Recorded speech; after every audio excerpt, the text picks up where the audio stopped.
a point that Guy Benson made, which I think is important, is that the school shooter line is one where you're like, did I just hear that? Yeah. And it turned out I did. Now, what he meant, of course, is he's Yes, friends with the victims. survivors and the families of those who have died in school shootings.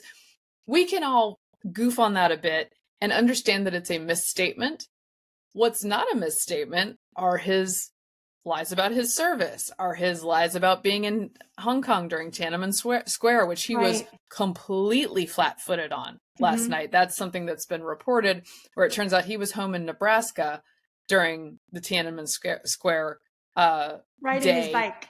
Right, when he said he was in Hong Kong, and this is documented, and this news was out well before the debate.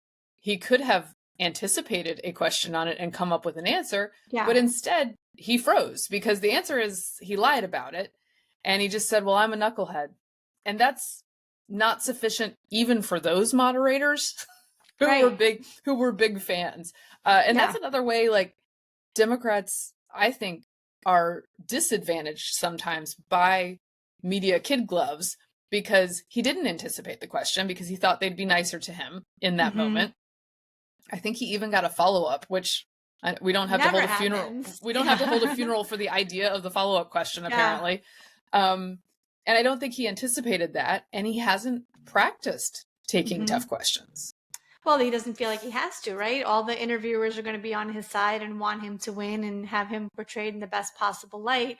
We talked about it last episode, but Kamala Harris has only done 2 interviews, and one of them was with an interviewer who doesn't think she should have to answer difficult questions. Yeah. So, of course, these people are out of practice, and of course, they don't think that they're going to get tough questions.